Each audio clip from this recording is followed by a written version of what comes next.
Hello friends, welcome to Gomathi's kitchen. இன்னைக்கு நம்ம பார்க்க போற ரெசிபி பாத்தீங்க அப்படினா நல்ல ஒரு சூப்பரான டேஸ்ட்ல chicken varuval எப்படி செய்யலாம்ங்கறத பார்க்கலாம். இந்த chicken varuvalக்குன்னு பாத்தீங்கன்னா மசாலா சாமான்கள் எல்லாமே நம்ம ஃப்ரெஷா வறுத்து பொடிச்சு செய்ய போறோம். செய்யிறது பாத்தீங்கன்னா முழுக்க நம்ம வந்து நெய்யில தான் செய்ய போறோம். செம்ம டேஸ்டா இருக்குங்க. செய்யிறதும் பாத்தீங்கன்னா ரொம்ப ஒரு ஈஸியான ரெசிபியும் கூட.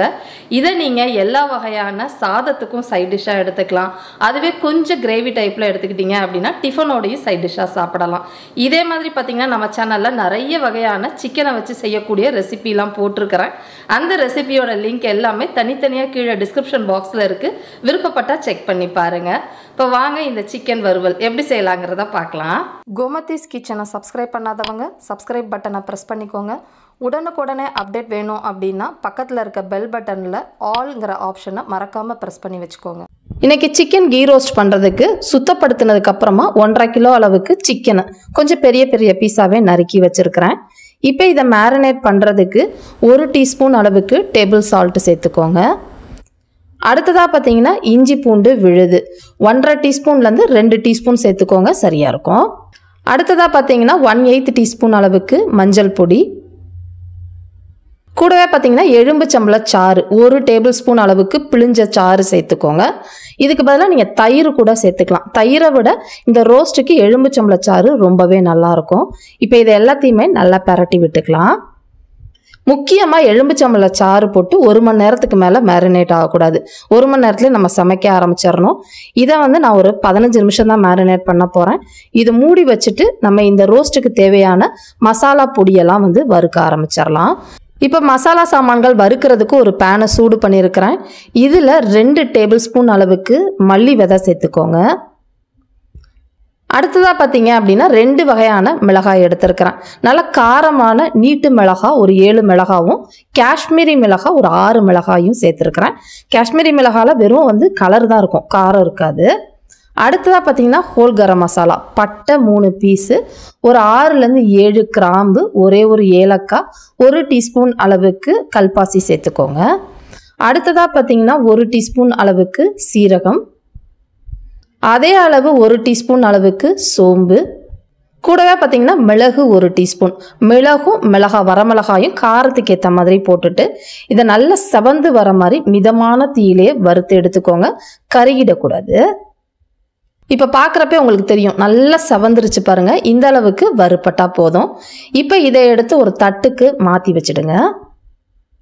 இப்போ வறுத்த சாமான்கள் நல்லா ஆறட்டும். ஆறுனதுக்கு அப்புறமா இதை நம்ம பொடிச்சுக்கலாம். இப்போ இதை ஆறிக்கிட்டு இருக்க சமயத்துக்குள்ளே நம்ம சிக்கனை வந்து வதக்க ஆரம்பிச்சிடலாம். அதுக்கு ஒரு சட்டியில் நல்ல 1.5 டேபிள் ஸ்பூன் அளவுக்கு நெய் சேர்த்துக்கோங்க. இது முழுக்க நெய்யில் தான் செய்யணும், அப்போ தான் நல்லாயிருக்கும். நெய் நல்லா காஞ்ச பிறகு ஒரு கொத்து கருவேப்பிலையை போட்டு நல்லா பொரிஞ்ச உடனேயே சின்ன வெங்காயம் பார்த்தீங்கன்னா ஒரு 20லேருந்து 25 சின்ன வெங்காயம் நறுக்கினது 1 கப் அளவுக்கு சேர்த்துருக்குறேன். சின்ன வெங்காயம் இல்லைன்னா பெரிய வெங்காயம் போட்டு கூட நல்லா வதக்கிக்கோங்க.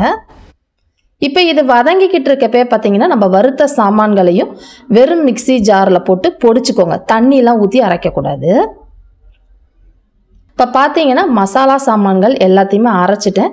நல்லா இந்த அளவுக்கு நைஸாக பொடிச்சுக்கோங்க, குறப்பாக இருக்கக்கூடாது.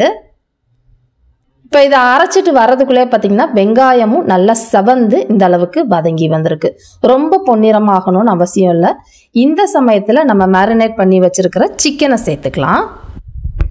சிக்கனை சேர்த்த உடனே தண்ணிலாம் எதுவுமே ஊற்றக்கூடாது. இந்த நெய்யிலேயே மிதமான தீயில ஒரு 2-3 நிமிஷம் நல்லா பரட்டி விட்டீங்க அப்படின்னா நல்லா இந்த அளவுக்கு தண்ணி விட்டு வெந்து வந்திருக்கும். சிக்கன் நிறமும் பாருங்க நல்லா மாறிடுச்சு. இந்த அளவுக்கு மாறினதுக்கு அப்புறமா நம்ம வறுத்து வச்ச மசாலா பொடி இருக்கு இல்லையா, அதை சேர்த்துக்கலாம். இந்த 1.5 கிலோ அளவுக்கு சிக்கனுக்குன்னு பார்த்தீங்கன்னா நம்ம வறுத்து வச்சிருக்கிற எல்லா மசாலாவையுமே சேர்த்துக்கோங்க. வேற எந்த மசாலாவும் சேர்க்க வேண்டாம், இது ஒன்று மட்டும் போட்டால் போதும். இதை போட்டு நல்லா பரட்டி விடுங்க. தண்ணிலாம் இப்பயுமே நம்ம ஊற்றவே வேண்டாம். இது நல்லா கலந்ததுக்கு அப்புறமா ஏற்கனவே சிக்கன் மேரினேட் பண்ணியிருக்கப்போ உப்பு போட்டிருக்கிறோம். இருந்தாலும் இந்த மசாலாவுக்கு நம்ம கட்டாயம் பத்தாது. அதனால அடுத்து ஒரு 3/4 டீஸ்பூன் அளவுக்கு உப்பு போட்டுக்கோங்க. நீங்கள் செக் பண்ணிவிட்டு எவ்வளோ தேவையோ அதுக்கேற்ற மாதிரி சேர்த்துக்கோங்க. இப்போ இதெல்லாம் போட்டு நல்லா பரட்டி இந்த அளவுக்கு விட்டதுக்கு அப்புறமா இதில் நம்ம இப்போ தான் தக்காளி சேர்க்கணும். சின்னதாக ஒரே ஒரு தக்காளி தான் சேர்க்க போகிறேன். இந்த கிரேவி அதாவது இந்த ரோஸ்ட் வந்து நீங்கள் தக்காளி போடாமலும் செய்யலாம், நல்லாயிருக்கும். போடுறப்ப உங்களுக்கு கிரேவி கொஞ்சம் நிறையா கிடைக்கும். இதை போட்டு பரட்டலாம் வேண்டாம், மேலே வச்சுட்டு மூடி வச்சு ஒரு மிதமான தீயில ஒரு 5 நிமிஷம் மட்டும் வேக விடுங்க. அதுக்கப்புறம் பரட்டிக்கலாம். இப்போ பார்த்தீங்கன்னா ஒரு 5 நிமிஷம் அந்த மூடி போட்டு அந்த தக்காளி வச்சு வேக விட்டுருந்தேன். அந்த தக்காளி நல்லா குழஞ்சிருக்கும். அந்த சிக்கன்லேருந்து நல்லா தண்ணி விட்டு இந்த அளவுக்கு இருக்கும். இதில் பார்த்தீங்கன்னா நான் எக்ஸ்ட்ரா தண்ணியே ஊற்றலை, அந்த சிக்கன்லேருந்து வந்த தண்ணி மட்டும்தான். இது நல்லா சிக்கன் வெந்ததுக்கு அப்புறமா அப்படியே நீங்கள் கிரேவி மாதிரி எடுத்து சாப்பிட்டுக்கலாம். நான் வந்து இன்னைக்கு ரோஸ்ட் மாதிரி செய்ய போகிறேங்கிறனால திறந்தே வச்சு இதை வேக விட போகிறேன். ஒரு மீடியம் ஃப்ளேமில் இடையில கலந்து வேக வச்சுக்கோங்க. இப்போ பார்த்தீங்கன்னா அடுத்த ஒரு 5-6 நிமிஷத்தில் சிக்கன் வந்து நல்லா வெந்து தண்ணியெல்லாம் சுண்டி உங்களுக்கு இந்த மாதிரி வந்திருக்கும். ரொம்ப சுருள இறக்க வேண்டாம். இந்த அளவுக்கு எடுத்துட்டிங்கன்னா ஆறுனதுக்கப்புறம் அந்த கிரேவி உங்களுக்கு திக்காக கிடைக்கும். இதில் கடைசியாக எண்ணெயில் பொரிச்ச கருவேப்பிலை சேர்த்துக்கணும். இது போடுறப்ப அந்த ஃப்ளேவர் செம்ம ஃப்ளேவராக இருக்குங்க. இதில் நீங்கள் கொத்தமல்லி தழை புதினா எதுவுமே போட வேண்டாம். இந்த கருவேப்பிலையை நல்லா தாராளமாக கொஞ்சமாக எண்ணெயில் பொரிச்சு போடுறப்ப அந்த நெய்யோட மணமும் அந்த கருவேப்பிலை வாசமும் செம்ம சூப்பராக இருக்கும். ட்ரை பண்ணி பாருங்கள். இந்த சிக்கனை நீங்கள் அப்படியே எடுத்து சுட சுட சாப்பிட்டு பாருங்கள். சாதத்தோடலாம் பிசைஞ்சே சாப்பிட வேணாம், அப்படியே சாப்பிட்றலாம், செம்மையாக இருக்கும். இந்த சிக்கன் கீ ரோஸ்ட்டை இதே மாதிரி அளவுகளோட நீங்களும் செஞ்சு பாருங்கள். செஞ்சு பார்த்துட்டு எப்படி இருக்குது அப்படிங்கிறத கமெண்ட் பண்ணுங்கள்.